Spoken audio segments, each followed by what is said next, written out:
cell phone-shaped objects in your pockets at work. At first I thought it was a typo. Then they started to write people up for wallets, packs of gum, and other rectangular shapes in our pockets. When I was in high school, the principal enacted a no jerseys policy because a big 6'6" junior started wearing a Shawn Kemp jersey regularly. The following day he wore the jersey and they had him take it off. Underneath was a black t-shirt with white iron-on letters saying, "Don't be a pussy." They had him turn that shirt inside out, which read, "Now it's a party, you pussies." The principal had him put the jersey back on. After a long conversation with the kid's mom, the no jersey rule went away a week later. My place of employment only lets staff drink water from small cups, and you must drink the whole cup immediately, then dispose of the cup. You are not allowed to have water bottles on shift, no matter which part of the store you are working in. If you are on break, unpaid time, you cannot purchase a bottle of water, even if you drink all of it and dispose of the bottle before you come back on shift.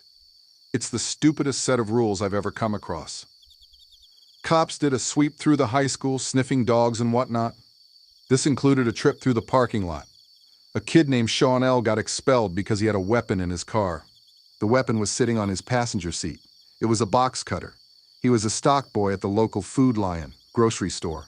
School gets out at 2:40. He had to be at work at 3 o'clock, and it was a 10-minute drive.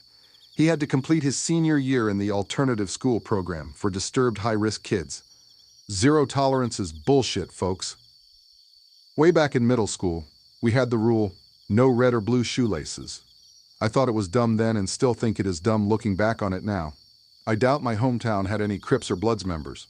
We didn't really have gangs, period. Oh, and you could wear blue or red in general, just not your shoelaces. At my current job, one get annoyed that it is against the rules for employees to change the water cooler. Have to have an engineer change it because it is considered too heavy and dangerous. That's a rule I break, but have gotten scolded about it. In my senior year of high school, our principal made a rule in which we were not allowed to wear animal print of any kind because it was offensive. Also, no headbands because they could be gang colors. I live in a small hick town where the biggest gang rivals were John Deere versus International Harvester. 2.5 incidences. Same school, same stupid zero-tolerance policy about violence instituted thanks to Columbine. I started carrying a satchel to school because it hurt my back less than the giant book-filled behemoth backpacks everyone else wore. One of my classmates, who loathed me and vice versa, told some administrator that I told him I had started carrying the satchel so that I could bring a gun to school. In light of the zero-tolerance policy, I got an automatic 2-day suspension. That wouldn't have been all that terrible, except that it fell across a weekend school trip to Six Flags, which my parents had already paid for. And school policy said that I couldn't participate in any school-sponsored activities while suspended. No refunds, no apologies.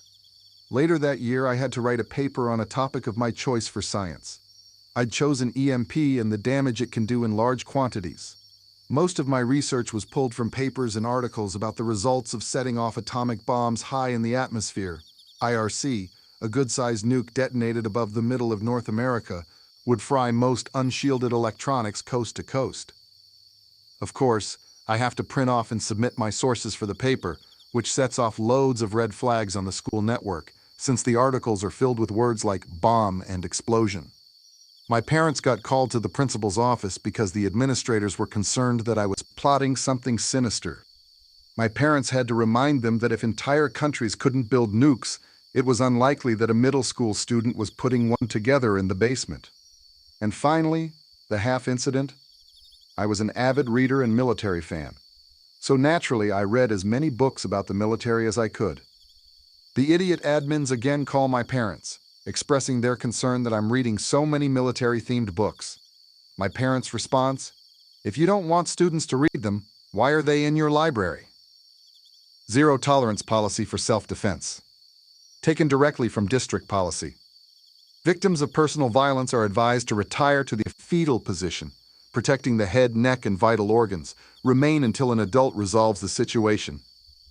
I'm scared to live in a world where the leaders grew up to this. I once worked for a bar where it was against the rules for you to talk to your friends whilst you were on shift.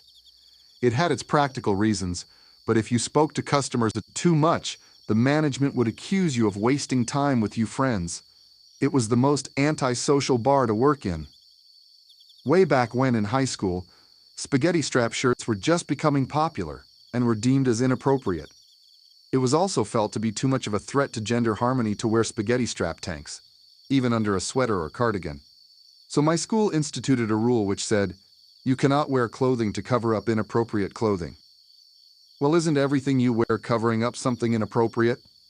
I got a teacher to tip me off on when they were going to do a random inspection and wore a pair of jeans and my Letterman's jacket, and nothing else.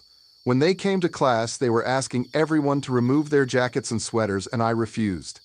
They insisted, I refused again. Got sent to the principal, who told me I could remove my jacket or face detention. I told him, you really don't want me to do that? He reiterated.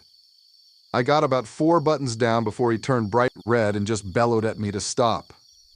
That rule was never again enforced and disappeared from our dress code the next year, I'm told.